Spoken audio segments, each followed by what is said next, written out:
Good evening, everybody, and a very warm welcome to Chatham House. This evening we have just a short hour together to capture a lot of rich and interesting things.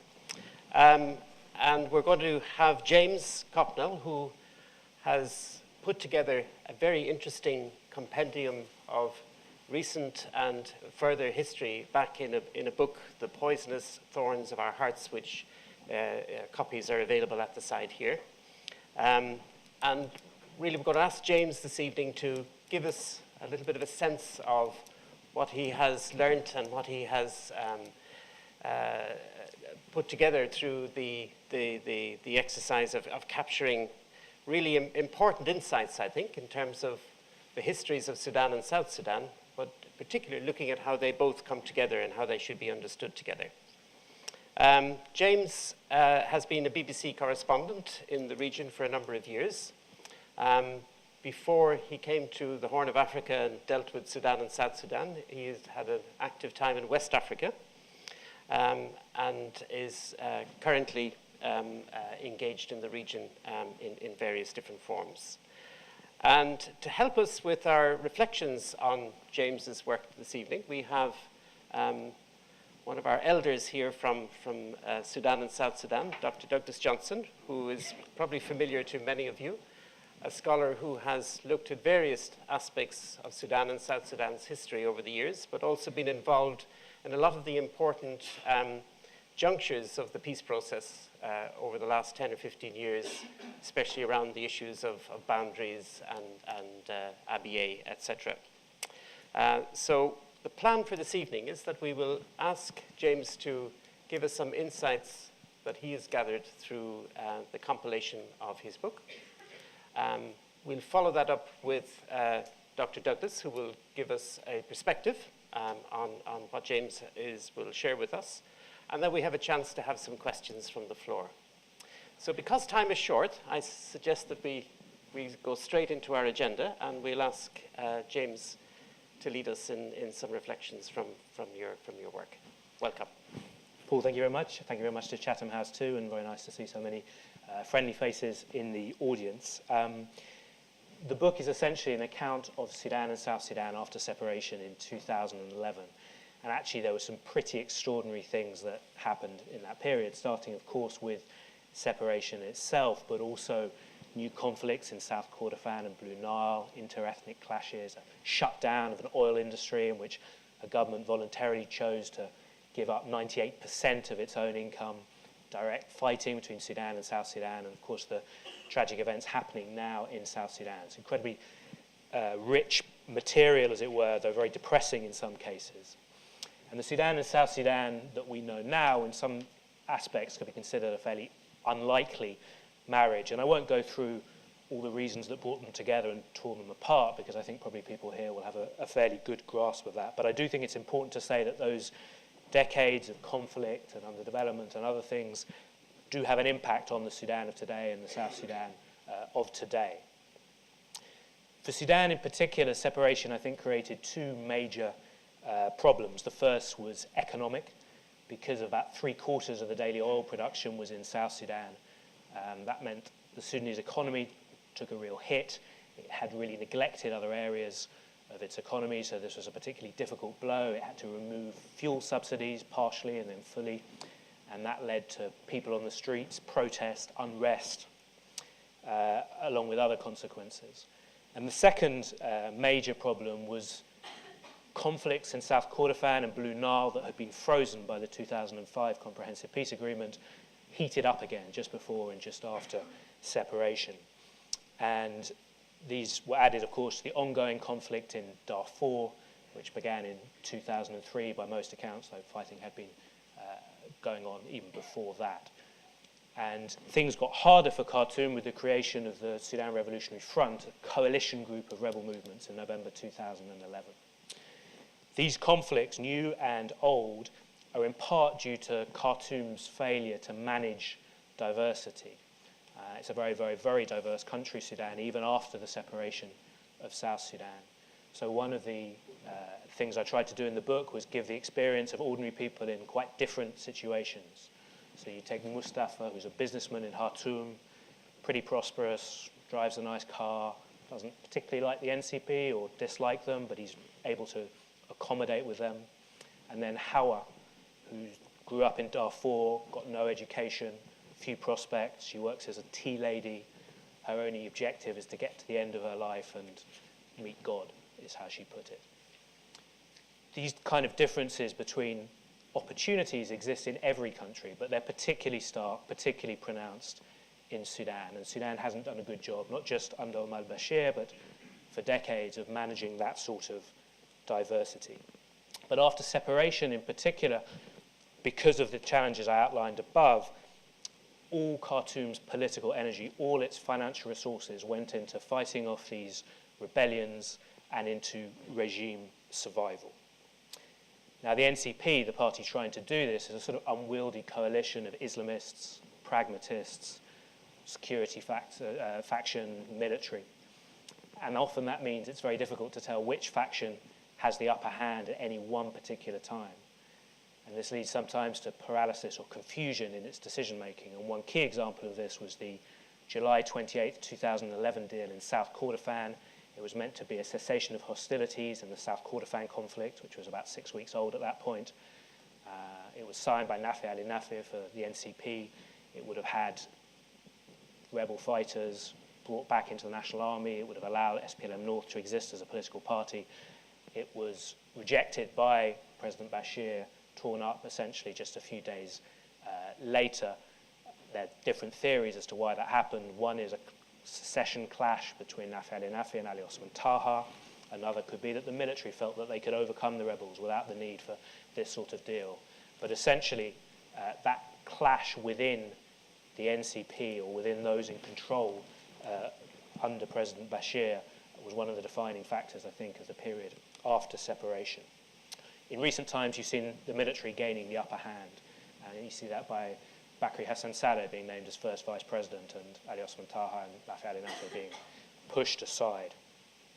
But after a quarter of a century in power, the NCP is in an increasingly difficult position, economically struggling, no longer able to pay for patronage in the way it could in the past, and the rather brutal crackdown on protesters in Khartoum and elsewhere in 2013, economic demonstrations that ended with more than 200 dead, to believe hospital sources and human rights groups, cost the NCP some of its legitimacy in its core constituency at the heart of the state too.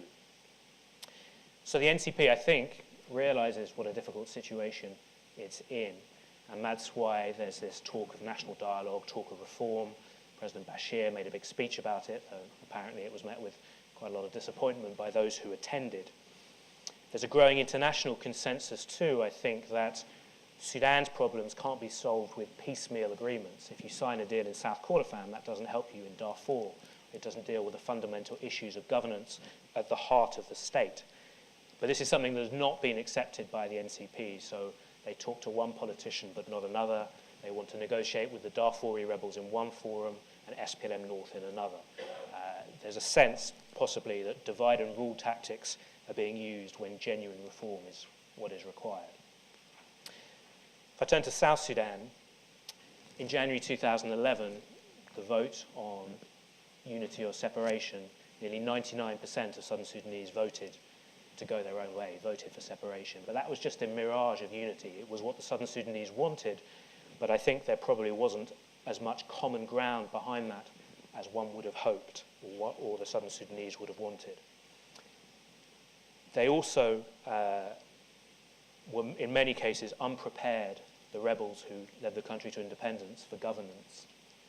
So Luka Byong of the SPLM talks about the liberation curse, the sense that those qualities required for an effective rebel movement, an effective fighting force, are not ones best suited to the consensual mode of governing, of democratic governing that can bring a country to increased development, increased stability. In the first couple of years after separation, corruption was a huge problem. Resources were concentrated in Juba rather than around the country, despite promises in the past. There's a general lack of development too. And in all this, there were echoes of the old Sudan, the kind of system that the Southern Sudanese had fought to break away from, a sense that in some cases they were replicating that system at home in their new country. In those first couple of years after separation, before this latest crisis, there were three main threats to stability, I feel, in South Sudan. The first were the ongoing tensions with Sudan on the border, and I'll come to that a little bit later. The second was inter-ethnic clashes, and the third was a growing political rivalry within the governing SPLM party. Now, that inter-ethnic tension or clashes was most violently and dramatically expressed in Jonglei state, in which in some days hundreds of people were killed, and certainly thousands were killed over a 2-3 year period in revenge attacks, sometimes over cattle. Ethnic tensions played a part, so did a lack of jobs, lack of development. There was a lack of security too. The military or the police were simply not able to get to difficult areas in time because the roads weren't good enough. There's also, and this is another worrying sign for the new country, a sense of impunity, that if you carried out a crime, a murder maybe, in a cattle raid, you would never face court, you would never face trial, and therefore the cycle continued, or in some cases got worse.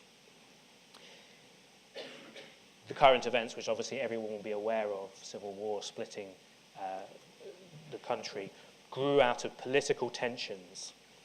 And this, I think, is one of the problems of the system in South Sudan, where all legitimacy, all power resides in the SPLM. That being in opposition, you have a limited space to operate and no real chance of getting into power. So any conflict within the SPLM, which is a small space, has national repercussions. In South Sudan, being in the SPLM and being in power in the SPLM is everything if you're a politician. So this current fighting, estimates say more than 10,000 people killed. I think, frankly, no one knows, but clearly huge numbers of people are being killed, nearly 1 million displaced or refugees in foreign countries. Ethnic tensions have been exacerbated. One small individual case that stuck with me was a man called David, who I interviewed in Khartoum around the time of the referendum.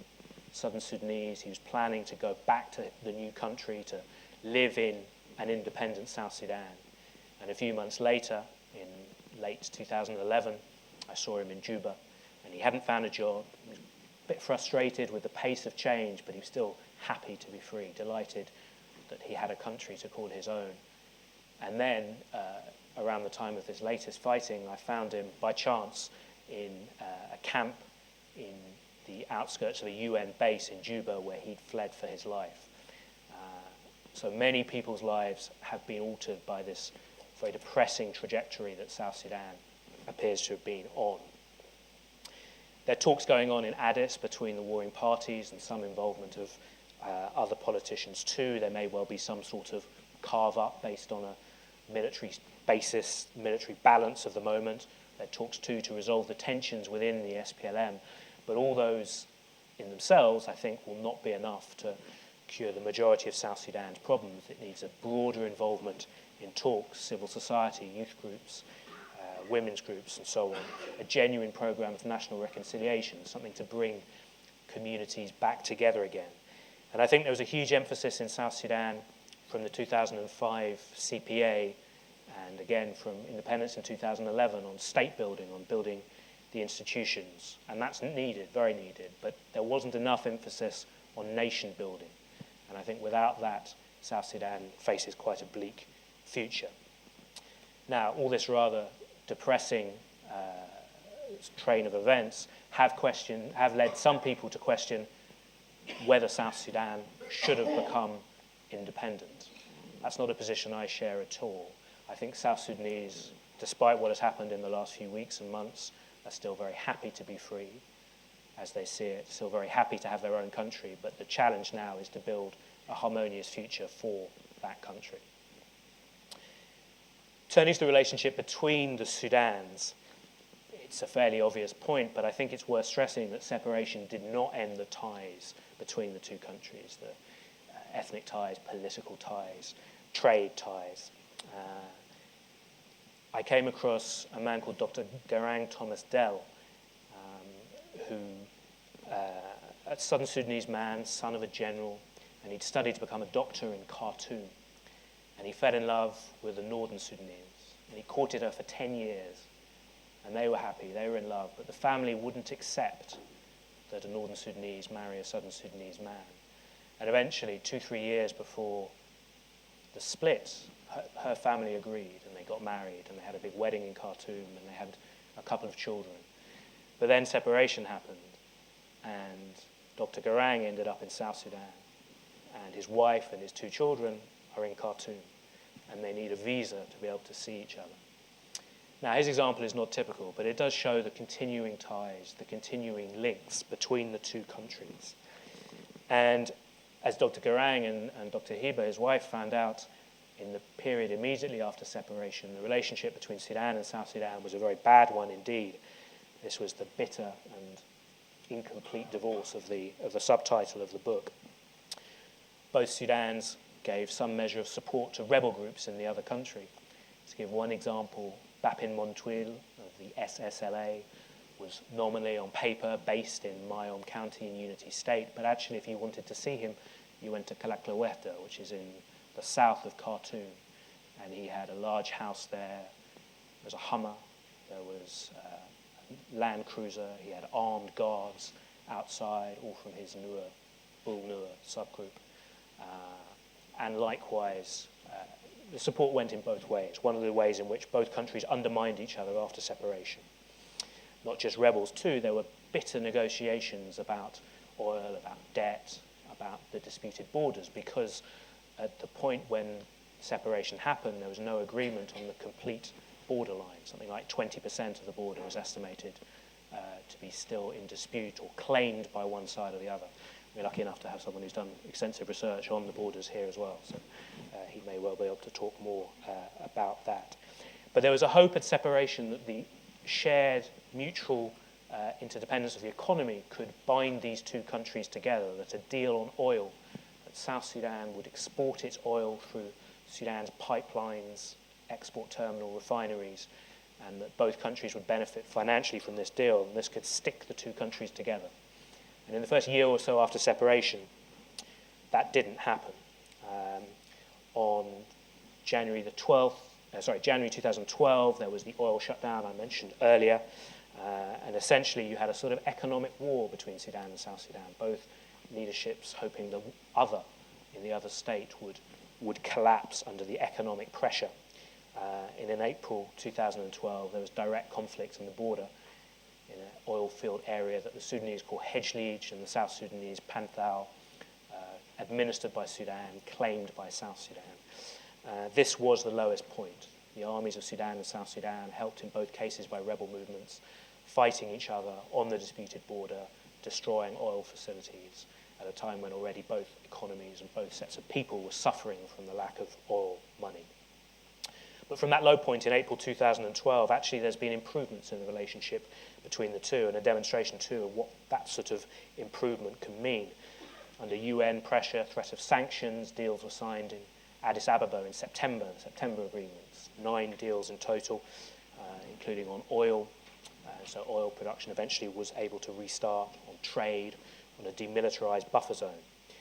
Now, it wasn't a complete agreement. There weren't deals on the border, or agreement on the border, and on the disputed border region of Abyei.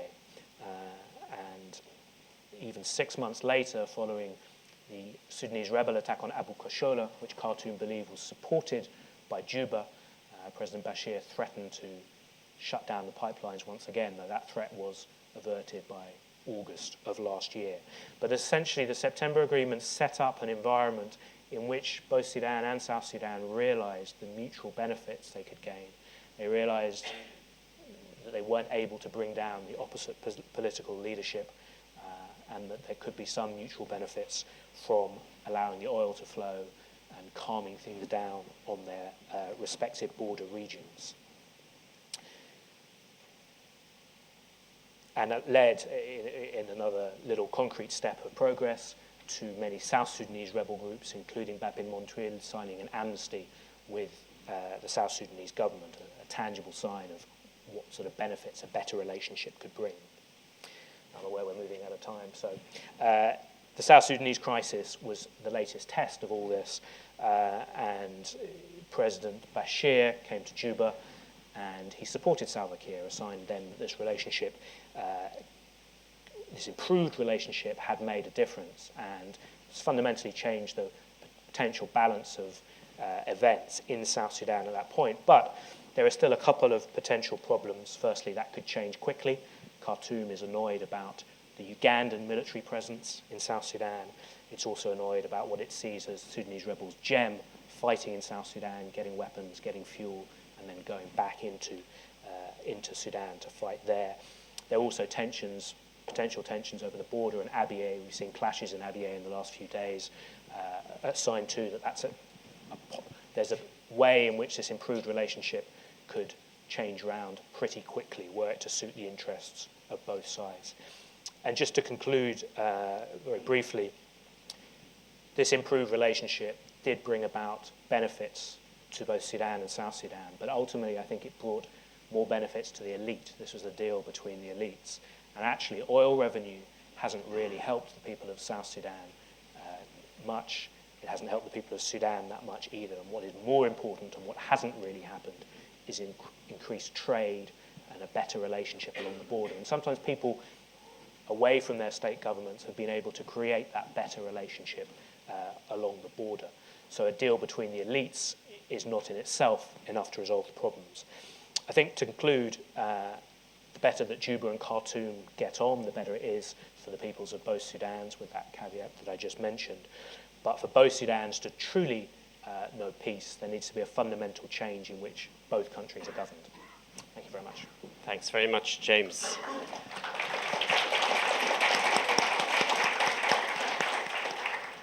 I think it's a real achievement that I think James has managed to reflect a lot of the history and background to Sudan and South Sudan faithfully, but very succinctly, and then bring us to contemporary events. In fact, in some respects, it's almost like a real-time account of what is happening in South Sudan and Sudan, which is a big achievement for something that's published and available to so many people. But we're also very lucky this evening, before we have a chance for opening up our discussion, to get a perspective from somebody who looks at these events from a more historic view, and trying to interpret some of the issues that we're still grappling with in terms of the challenges and the fallout from the political failures that James has mentioned, and to try and put that into a longer-term perspective. So pleased to invite Dr. Douglas Johnson to offer some perspectives from his view. Thank you very much. The recent fighting in South Sudan has opened up a small feud between academics and journalists. So I'm going to try something different. I'm going to try to talk about where we have a common interest, which is trying to understand and analyze what is happening. Now, the day before South Sudan's independence, a journalist came to me in Juba and said to me, "From what everybody has been telling me, independence has come too soon." And I asked him, "Have you talked to any South Sudanese?" And he said, "No." I'm glad to say that's not a problem with this book. And James does bring out a number of different voices of Sudanese and South Sudanese, many of which, though they are people unknown to me, they are recognizable people of the sorts of real lives that are lived in both countries. Now, James has touched on a couple of things which are very important, and I would just like to talk about the issue of nation building in South Sudan. This is something that has been coming up very recently as a result of the fallout in Juba between Riek Machar and Salva Kiir, and the reigniting of a massive feud or a civil war within the SPLA.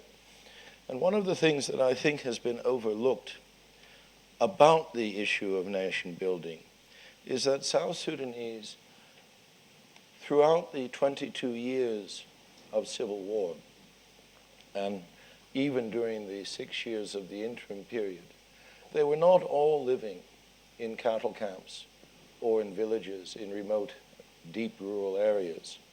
Many of them have had the experience in refugee camps abroad or in the shanty towns around the three towns, of living with other South Sudanese from different communities. And they have brought that back, and they are bringing that back. Now, it is quite true that there is a real problem of ethnic tension. Nobody can deny that. But it is not the case, so far, that South Sudanese are killing each other. It is not the case that civilians, by and large, are being mobilized against their neighbors. In fact, one of the sorts of reports that came out of Juba only belatedly was after the killing had started, with men in uniform targeting specific neighborhoods and specific persons, reports were coming out of neighbors protecting neighbors, and even neighbors combining to protect their neighborhoods. So this is something that we have to bear in mind, that there is a process of nation building that has been going on within South Sudanese communities, even if we have not been seeing it among the elites. And it is something where I think that the current political conflict in South Sudan that probably perhaps does give us an opportunity for more civilian voices to be raised and more civilian voices to be mobilized in coming to a resolution between these different power blocks and different groups. We've seen it already in organizations like the South Sudan Law Society, or a think tank like the Sud Institute, or even also some of the more thoughtful analyses and proposals that have been coming out of the South Sudanese diaspora. And if that can be channeled into the current negotiations and talks, then that will be a positive development. Now, turning to the two countries, it is, of course, quite true that even during the Civil War, and even during both civil wars, even when governments were trying to mobilize a civilian population around the idea of jihad, you did not necessarily have all northern Sudanese ranged against all southern Sudanese. There were obviously, in the three towns, the shanties would be bulldozed, the churches destroyed, but this was the action of government rather than of civilians. And if you look at the issues along the border, as James was alluding to, there are common issues that have to be resolved that are quite independent of the issues that have to be resolved between Juba and Khartoum. And one of the interesting things that I think, or one of the interesting developments around northern Bahr Ghazal and Abyei, is that if you look at the reaction of the Humar Missouriya to recent events, I'm not talking about the fighting or the shooting that has just gone on recently, but to the issues of livelihood, of grazing, etc. The Missouriya did not have a unified and one reaction, for instance, to the North Dinka referendum. That was a unilateral referendum. And the Missouriya themselves do not all graze in the Abyei area. And they have interest outside of Abyei. They have interest in northern Bahr Ghazal. They have interest in unity. And these interests are the one things that are negotiated, not necessarily between the representatives of the state, but they're negotiated with their neighbors on the other side of the border. So that is certainly something that is going to be a factor in the resolution of the relations between the two states, as well as the relations between the peoples on both sides of the border. Now, I know that this is beginning to sound a little bit naively optimistic. And I recall something that the South Sudanese journalist Jacob Akol recently wrote, referring to his visits to Rwanda and Burundi as a journalist and as an NGO worker, and talking about having observed how people can get jolly along, he said, for quite a long time, until politicians out of greed, or power hungry, or whatever fracture those community ties. And we've seen that, for instance, in places like Bosnia, and also, shall we say, in Northern Ireland and Ireland, that community relations, personal relations, can be quite tolerant and quite tolerable until they are fractured by the insertion of political or military objectives by people from outside. Not necessarily people outside of the community, but by the leaders of that community. And of course, this does have an impact. People will not just go back to what they were before the Civil War. They will not go back to just what they were before the fighting began between the Murle and the Lao Nuer in Jonglei. That, of course, itself was a legacy of the war, and the fact that Jonglei was a prime recruiting ground for different militias, both pro and anti-government, throughout the period of the Civil War. And that kept, that was one of the things that kept the fighting going there. People will not go back in Juba to the way they were, just like that. This will take a great effort. I do not believe, for instance, that the border will be resolved until there are changes, and substantial changes, in the national governments of both states. The border itself is not the problem. It is the disagreement between the governments that is the problem. And how those changes will come about, we all wait with bated breath to see. Thank you. Thank you very much.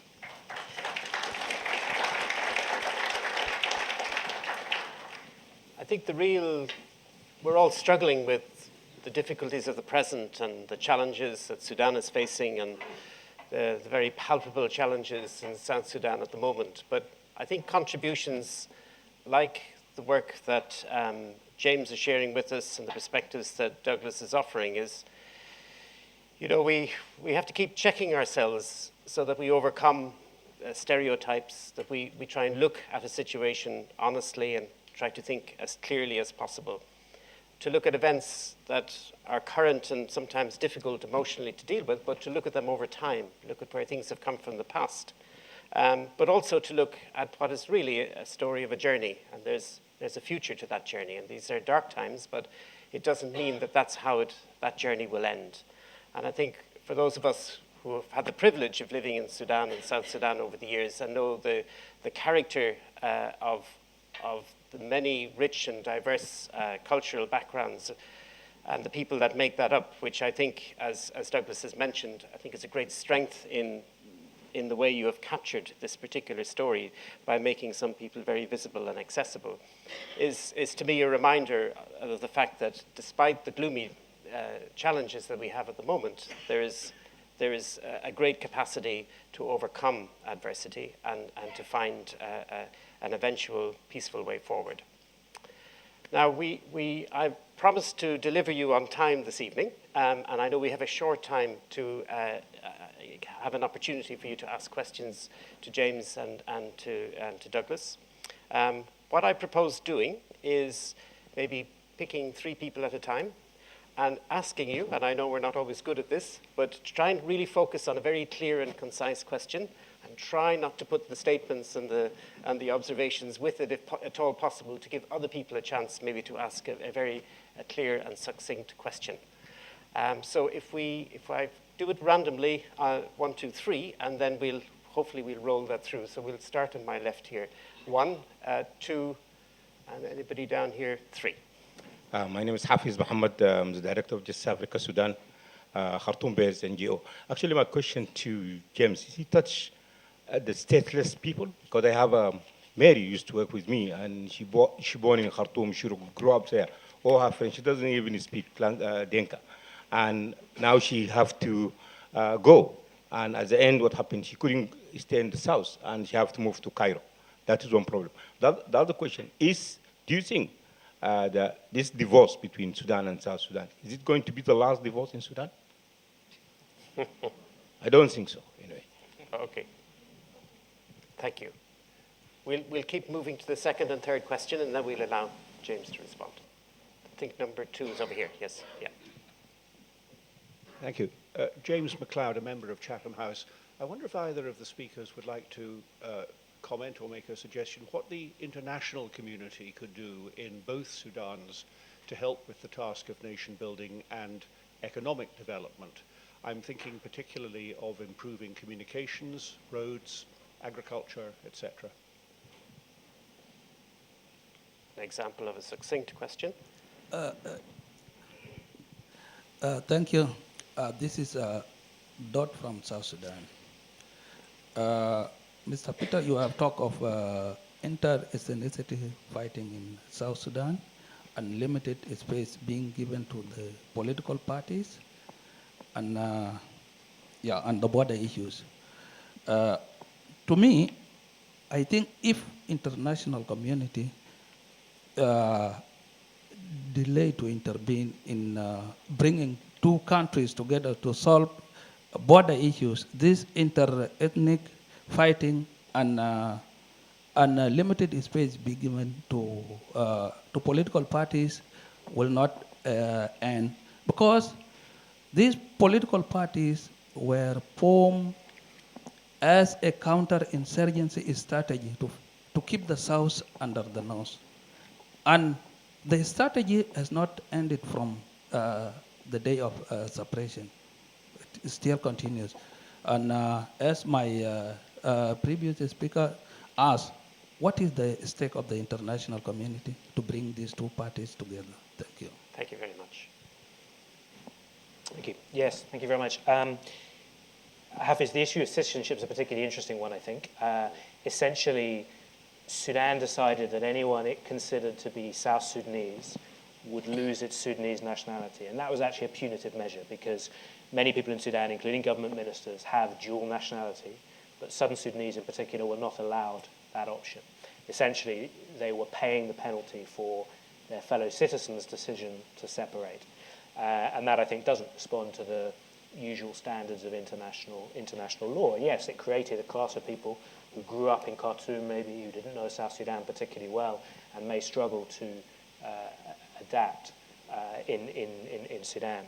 In terms of whether this is the last divorce in Sudan, there are clearly people in some areas, and you feel this, I think, yourself, judging by your question, who would want to split away from Khartoum. And I think there was a degree of questioning of the legitimacy or the stability of the Sudanese state around the time of separation. But it's difficult also to imagine the combination of an area which in its entirety would vote for separation and enough willingness on behalf of people around the world, including the African Union, including others, to accept that region splitting away, given what we know about the inbuilt desire to stick with the states as they are at the moment, however artificial those boundaries may be. So I don't see in the short term Sudan splitting up further, no, though some people will clearly wish that to happen. Did you want to come in on that, or shall I? You go ahead. James, in terms of your question about the international community, well, a lot of, in both countries, there's development work, there's building roads, there are all these sort of things. It also depends, of course, on access, which in certain places in Sudan is extremely difficult. It depends about the relationship between the government and people who want to come in to help, and certainly there's a lot of distrust in Khartoum with particularly Western countries, Western NGOs, and their motives for coming into different places. I think that, and this goes to the final question as well a little bit, the notion of the international community is quite a difficult one. Are we talking about IGAD and the regional countries? Are we talking about Western countries? Are we talking about Europe? Who are we talking about? People have different ideas, different objectives, and different individual bilateral relations with whether it is Juba or Khartoum. And I also caution against the idea that the international community, if such a thing exists, has the solution for Sudan or South Sudan's problems. Ultimately, it's up to the Sudanese or the South Sudanese to sort out their own problems, and there are clear limits, I think, to what international engagement can achieve. It only achieves something diplomatically, politically, when there's a combined, concerted push, and that happens fairly rarely, given attention on Syria, given whatever it might be. So I think there are definite limits to what the international community can achieve. In terms of the third question, I think actually what South Sudan needs is a bigger diplomatic, political space, I should say, in which there are more political parties, in which there is a genuine opposition that can come from outside of the SPLM and not within it. And I think that is one of the ways that eventually a more stable system will be set up, because it's not healthy to have all the competition within the relatively weak institutions and structures of one political party. Now, for the moment, with the status of the SPLAM as the liberation heroes and so on, that's not a likely set of events that you would have a genuinely strong opposition, but I think in the long term, that's probably what South Sudan needs. I don't think that, I agree with James that I'm very skeptical about this phrase, the international community, because it obviously has to mean a number of different things depending on what international actors, IGAD, Uganda, Ethiopia, etc., Kenya, then you go to China, etc. I don't think that the international community can do anything for nation building. Let us look at Ukraine. Ukraine voted, the whole of Ukraine voted for independence from Russia. The International Republican Institute from the United States helped Yanukovych in his presidential campaign, which got him elected president. These are contributions of the international community. So it's not just a problem for South Sudan. Nation building in South Sudan can only come from South Sudanese, and it can only come at a long period of time, over a long period of time. Those people who grew up in Khartoum have a role to play. As far as economic development, I think one of the problems for South Sudan is that the government of South Sudan has followed what the old southern regional government did in the 70s, which is to outsource development planning to international agencies, to donor governments, to various agencies like the the NCA or USAID or something like that. And there hasn't really been a development program, a development strategy that the government of South Sudan has proposed and then said to anybody who wants to support it, you come in and you can support this part. The development strategy has been very piecemeal, and it's been very much the development strategies that international agencies have brought in. That has to change for South Sudan to develop economically. Great. For the next three speakers, just again, if you just give your name and affiliation, and a succinct question, because time is very, very short, extra marks. So 1, 2, 3. What do you make of the role of... Thabo Mbeki has been given the role of mediator in many of the Sudanese problems. What do you make of his role in it? Good.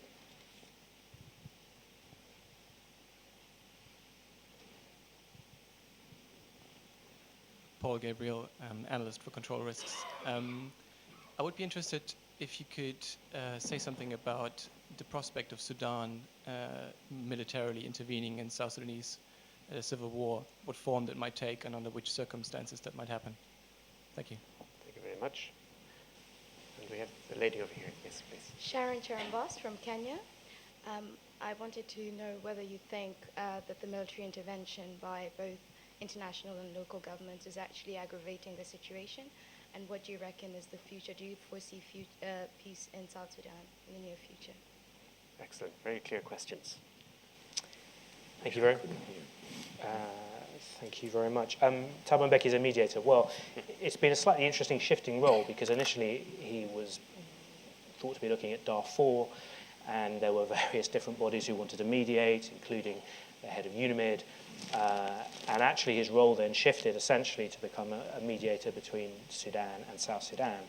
And he's been criticized for that at times, particularly I think by the South Sudanese.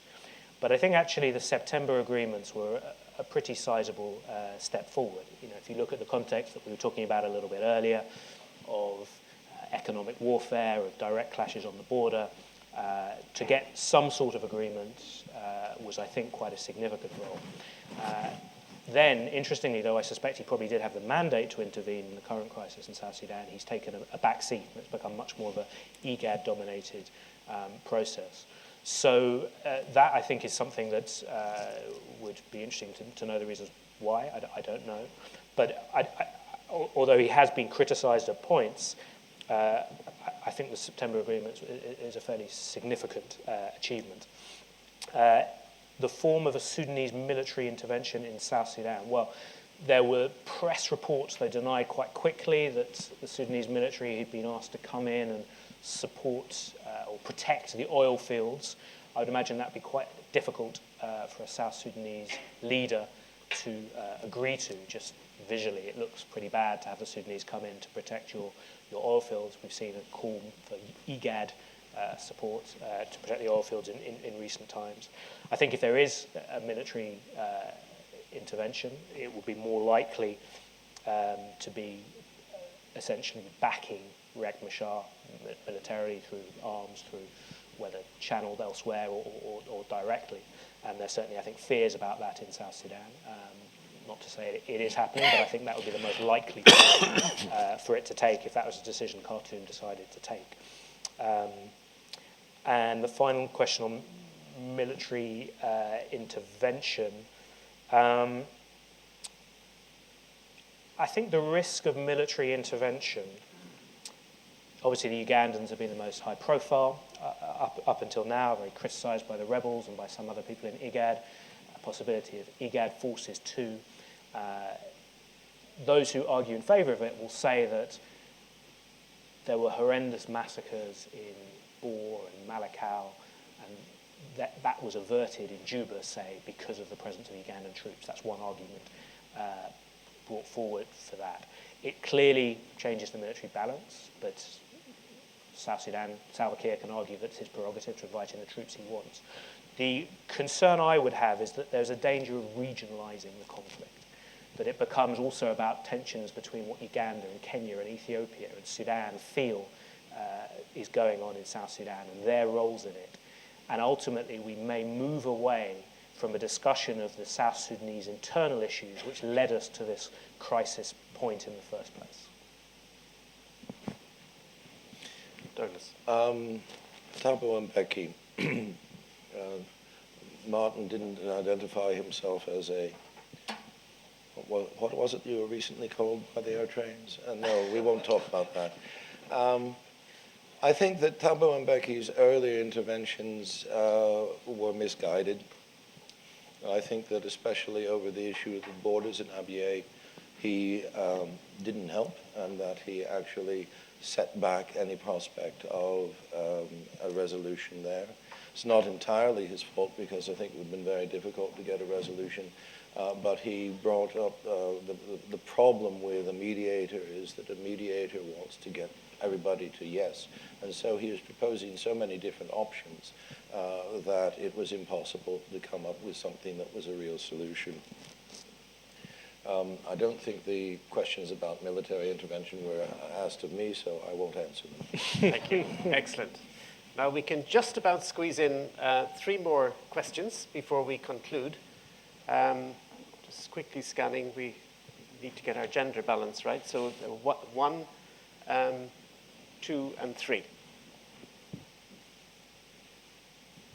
Welcome. Thank you for correcting the gender balance. My name is Samah Salman. I'm Sudanese. James at the beginning said that Sudan had done a terrible job or a bad job at managing diversity in Sudan.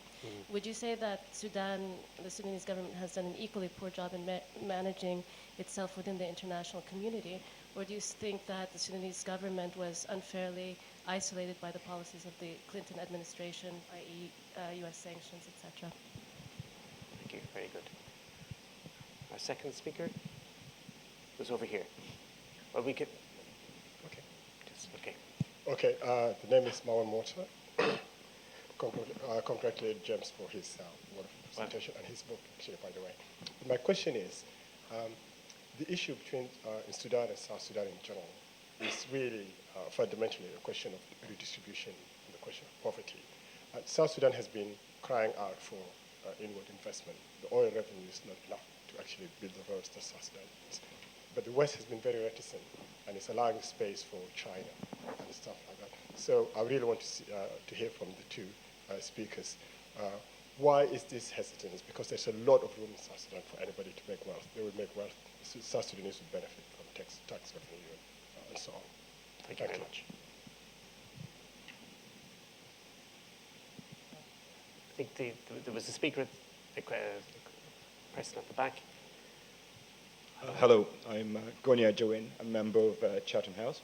My question relates to what is the nuclear option, given the fact that we've got a situation which both sides so far pretty much have violated their own ceasefire, which they signed before the ink was dry. I mean, given the fact that we've got 70% of our population is under the age of 30, and every single minute that goes by without peace, we're destroying a future generation.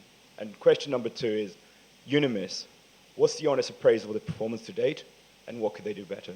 Thank you. Great. Thank you very much. Easy ones. Very easy ones, yes. Thinking on my feet.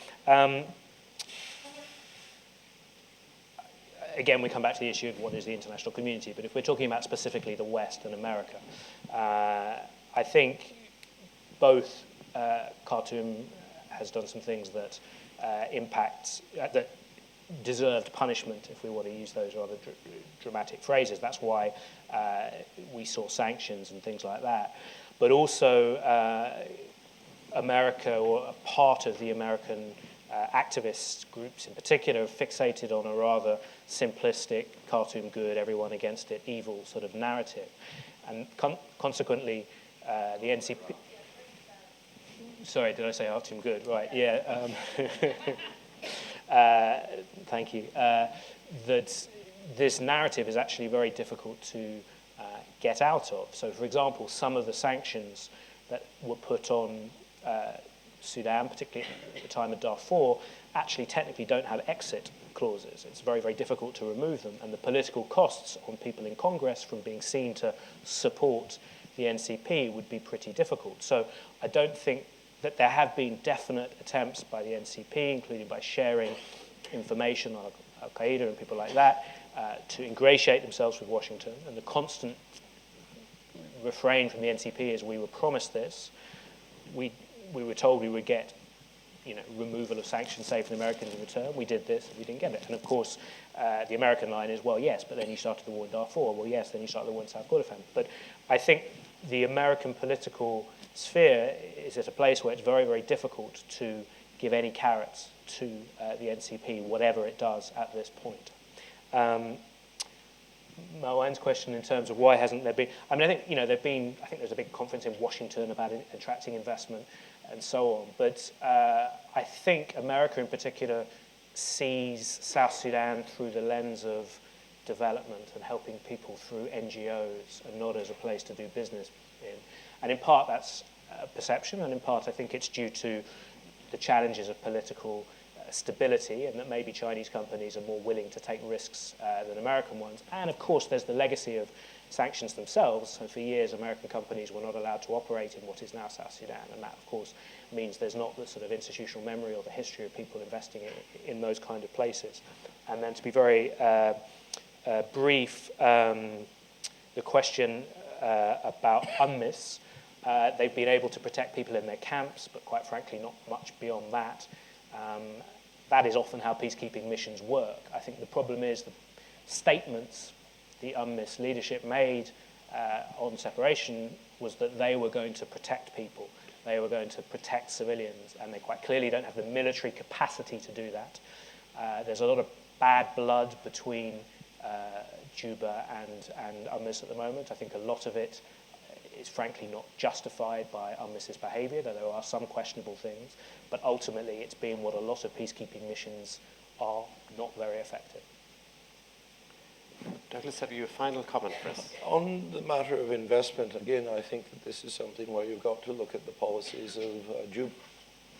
How can there be any real investment, even in agriculture, in a country that has no all-weather roads? And the all-weather roads are the responsibility of the government. Madam Rebecca was supposed to be building roads when she was Minister of Roads, and I see that on one website there is an alleged cabinet of Riek Machar's where she's back building roads again, apparently. So there are things that Juba could have done in the 6-year interim period which would have made the possibility of investment of different kinds much more likely by focusing on that sort of infrastructure. If you don't have roads, you can't get to markets. You can't get surpluses out of Zandiland to Boer, for instance. Thank you, Douglas. That's a helpful addition to our discussion, which we're concluding now. And I'd just like to thank again James and to say that really I think your achievement really is to have very successfully have put together a very complex story in a very accessible way. And I can only but imagine it's something that will be in people's libraries, but also a resource for many of you, those of us who are long-term watchers and engagers in Sudan and South Sudan, but many people beyond that as well. And just to draw to your attention that if people are looking for a copy of that book, there's some available here immediately after this event. So I would like to thank our speakers for eloquently sharing with us their insights about current and past realities for Sudan and South Sudan, but also the richness of the questions that came from everybody in the audience here. So thank you very, very much, and look forward to seeing you again.